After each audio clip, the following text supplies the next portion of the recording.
سامعین محترم، مسائل کا سلسلہ جاری اور ساری ہے، اور اس میں آج جو ہمارے پاس سوال ہے وہ یہ ہے کہ نماز میں کھجانا کیسا؟ اگر آپ نماز ادا کر رہے ہو تو آپ کس طرح کھجا سکتے ہیں، یا اگر بہت زیادہ کھجلی ہو رہی ہے تو کیا کریں؟ تو اس حوالے سے یاد رکھیں کہ اگر ایک رکن میں، اب رکن کس طرح کسے رکن کہتے ہیں، اگر ہم نے اللہ اکبر کہہ کر ہاتھ باندھ لیے تو قیام یہ ایک رکن ہے، رکوع میں جائیں گے تو یہ ایک رکن ہے،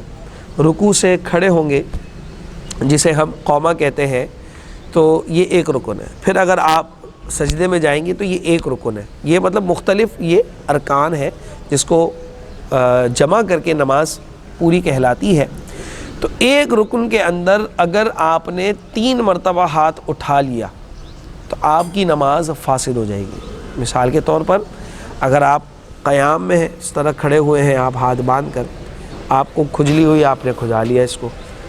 پھر اس کے بعد آپ کو کھجلی ہوئی کہیں اور یا اسی جگہ پر آپ نے کھجا لیا،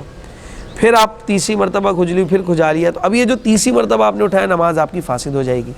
اور اگر آپ نے ہاتھ باندھے ہوئے ہیں اور ایک ہی وقت آپ نے ہاتھ اٹھایا، ایک جگہ آپ نے خارج کی، دوسری جگہ خارج کی، تیسری جگہ کوئی امامے کو یا ٹوپی کو یا داڑھی کو آپ نے ہاتھ پھیر لیا، تو اب بھی نماز ٹوٹ جائے گی۔ ایسا نہیں ہے کہ ایک رکن میں آپ ہاتھ باندھیں پھر کریں، پھر ہاتھ باندھیں پھر کریں تو نماز ٹوٹے گی، ایسا نہیں ہے، بلکہ آپ ایک ہی وقت میں اگر اس طرح سے ہاتھوں کو استعمال کر رہے ہیں اور 3 مرتبہ سبحان اللہ کی مقدار سے زیادہ یہ ہو گیا تو اب آپ کی نماز فاسد ہو جائے گی، نماز ٹوٹ جائے گی، شروع سے شروع کرنا پڑے گا۔ لہٰذا اس سے بچنے کے لیے کوشش پہلے یہ کریں کہ آپ جو ہے وہ کوئی اس قسم کی حرکت نہ کریں۔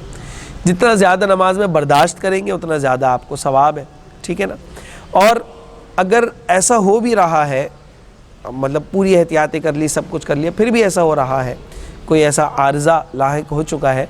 تو آپ ایک رکن میں بس 2 مرتبہ وہ کام کر لیں تاکہ آپ کی نماز پر فرق نہ پڑے، نماز نہ ٹوٹے۔ دوسرے رکن میں جائیں پھر اس کو معاملہ کر لیں، پھر آپ اگلے رکن میں جائیں پھر وہ معاملہ کر لیں، ایسا تو کیا جا سکتا ہے، لیکن اب یہ بھی وہی بات ہے کہ آپ کی اپنی نماز کے اندر خشوع اور خضوع کا معاملہ پھر وہ دور ہو جائے گا۔ آپ دیکھیں نا کہ قد افلح المؤمنون الذین هم فی صلاتهم خاشعون، اور رب تبارک و تعالی نے 18ویں پارے کے شروع میں فرمایا کہ ضرور تحقیق جو مومنین ہیں یہ فلاح پا گئے۔ اب سب سے پہلی جو ان کی صفت ذکر کی گئی ہے وہ یہ ہے کہ وہ جو اپنی نمازوں کے اندر اپنی جو نمازیں ادا کرتے ہیں اس میں خشوع اور خضوع کے ساتھ ادا کرتے ہیں، خشوع اور خضوع ہوتا ہے ان کی نمازوں، تو اس سے پھر خشوع اور خضوع دور ہو جائے گا۔ البتہ اگر مسئلہ ہو رہا ہے تو آپ اس طرح سے ادا کر سکتے ہیں، اور اگر ایک رکن کے اندر 3 مرتبہ، آپ تیسری مرتبہ جیسے ہی آپ یہ کام کریں گے آپ کی نماز فاسد ہو جائے گی، ٹوٹ جائے گی۔ یہاں پر یہ مسئلہ بھی یاد رکھیں کہ الٹا ہاتھ استعمال کرنے سے نماز پر فرق نہیں پڑتا۔ یہ لوگوں کے اندر غلط ایک مسئلہ رائج ہے کہ الٹا ہاتھ جیسے استعمال کریں گے نماز فوراً ٹوٹ جائے گی، چاہے سیدھا ہاتھ ہو چاہے الٹا ہاتھ ہو، 3 مرتبہ استعمال کریں گے، یا ایک ہی ہاتھ 3 مرتبہ سبحان اللہ کی مقدار تک آپ نے استعمال کر لیا، اور تو یعنی کہ آپ کھجا رہے، اتنی دیر کھجا رہے، تو اب یہ نماز آپ کی ٹوٹ جائے گی، فاسد ہو جائے گی۔ یقیناً یہ آپ کو مسئلہ سمجھ میں آ گیا ہوگا۔ ہمارے ساتھ اسی طرح جڑے رہیے، اور خاص طور پر کمنٹ کرنا نہ بھولیے۔ کمنٹ کرنے سے